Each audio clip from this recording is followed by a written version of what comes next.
is our continuation of section 12.3 to divide polynomials. And the one that we're going to work on right now, we're going to finish up that 3x squared plus 17x plus 13. And we were dividing that by 3x plus 2. And that's where we were at, was dividing that by 3x plus 2. Remember, as we talked about division of polynomials, you're going to look at the first term of your divisor, and you're going to look at what would it be multiplied by to get the first term in your dividend. And now you got to know what divisor and dividends are. The divisor is outside your dividing hut, and your dividend is underneath that dividing hut. So the number you divide into is your dividend. The number you divide by is your divisor. Use those mnemonics to help you. Okay, what are we going to take 3x times? What are we going to take 3x times to get 3x squared? Charlie? Take it times x. Now put that x on top of, above, excuse me, the term that has an x. Help yourself out there. Okay, so we're going to have 3x times the x, so we have to multiply those two together. That should give us 3x squared. Then also take the x times the 2. Okay, you have to multiply everything together. So x times 2, classes, 2x. Now remember, just like we do with normal division of long division, we have to subtract whatever number we got. So we're going to subtract our polynomial. So 3x squared minus 3x squared is 0. You want that to drop out. What's 17x minus 2x? 15x. Awesome. Then bring down the next term. Okay, bring down the next term, which in this case is a positive 13, so plus 13. 3x times what gives you 15x? A 5. So we're going to put that up here as plus 5. And so then we multiply that 5 times your binomial. 5 times 3x is 15x. That's what you want to have happen. And 5 times 2, classes, 10. Again, we're going to subtract what we have written down as our polynomial. And 15x minus 15x better cancel. What are we left with? 3. Okay, now we're going to write that using remainders, but we're going to write it as a fraction. Okay, that is our remainder. We're going to write it as a fraction. Our answer is going to be x plus 5 plus whatever we have as a remainder over our divisor. So 3 over 3x plus 2.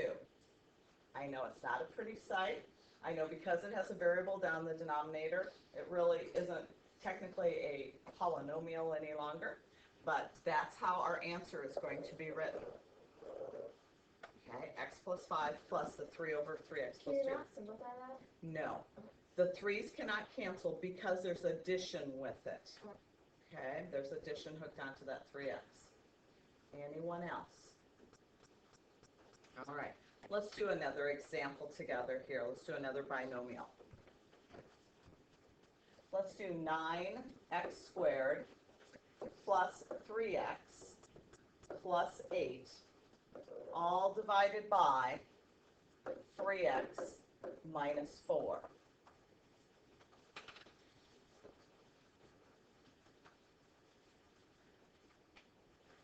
Now, why don't you start writing down what you think needs to be divided and written down there, and let's see how you can do it.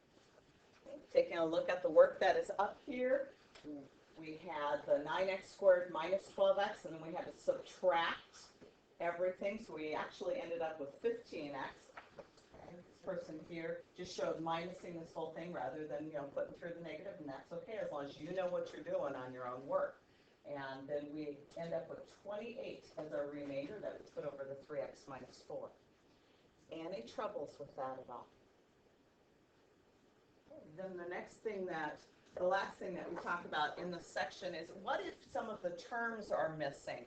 So what if we have something like divide negative 12 plus 4y squared by negative 1 plus 2y. How lovely. Are there some issues up there with that problem? Okay, what are some of our issues with that problem? Okay, Hannah? We're not in order by it's like the thing where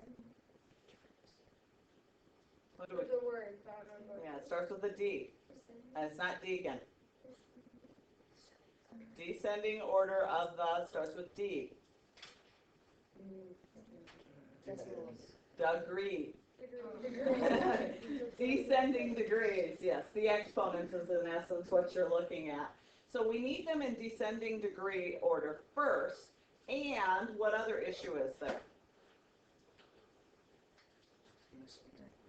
Missing a y in that first one. You're like, hold it, 4y squared, and then all of a sudden minus 12y. So when we rewrite this, let's do this to it. Let's make it 4y squared plus 0y minus 12. And then we are dividing by 2y minus 1. Okay, everybody needs to be written from highest degree down to lowest degree, please. So descending order on the degrees. And if you have a missing term, you need to put one in. And that means you put a 0 times that variable.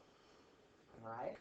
So as we start on this problem, what are we going to be putting into our quotient? What are we going to put in our quotient? Angela? 2y.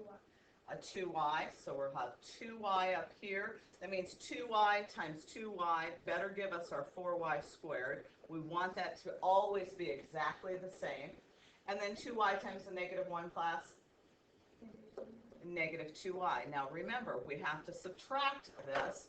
So actually, we're going to have a positive 2y when we're done here. So when we add 0y and 2y, I'll have 2y minus 12.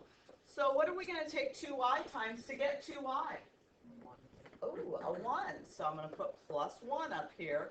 That means I have 2y minus 1.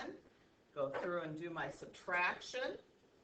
And what are we going to have as our remainder? Negative 11. So we'll have our 2y plus 1 minus 11 over 2y minus 1. Okay, that minus sign can just come out in front of the fraction, that's fine. If you have to put it in front of your 11, make it plus, and then the negative has to go up with the numerator. So, Shayla? What do we do if, for instance, if it's not 2y minus 2y, there's like y? You have a y left? Yeah. Then you multiplied wrong, and you need to go in another time. Okay, so we're never going to have like... These should always be the same. Okay. Always. Okay. Okay? Anybody else? Michael? Oh, wait. I am adding a negative 11. So, in essence, I am adding the remainder. Yes. If you had negative 12 plus 4y and there was no, like, x squared. So you have a y to the first power, but not a second? Yeah, would you just make it 0 y squared?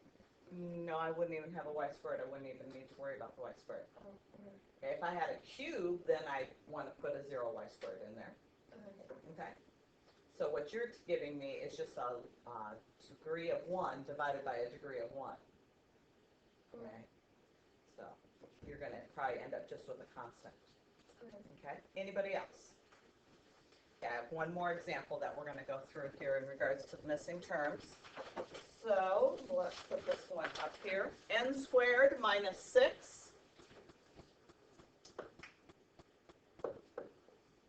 divided by, if I tell you negative 3 plus n, what are you going to write? N minus 3. All right. Why don't you guys go ahead and start doing this one. We'll have some people come up to the board. So we ended up with n plus 3 plus 3 over n minus 3. Everybody's looking like they're doing a good job up there. Any questions in regards to dividing polynomials at this point? Eileen? Okay, so you know how it's like 3 over negative 3?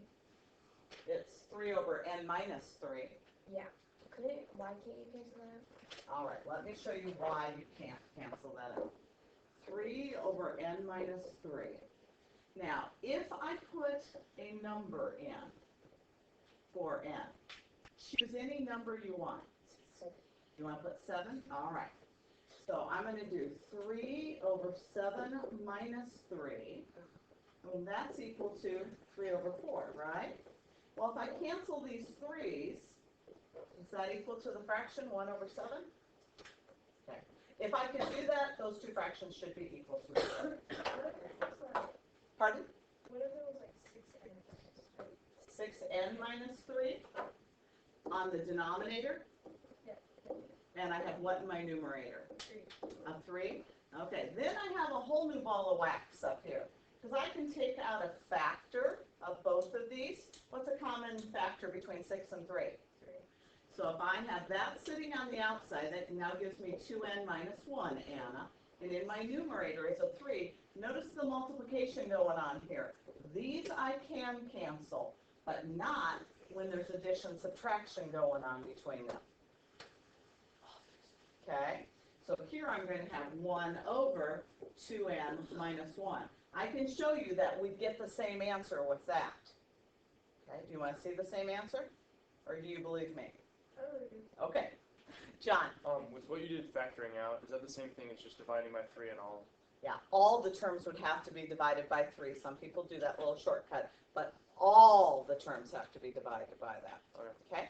So, anybody else? Cool. Then we are done with our 12.3 notes here today.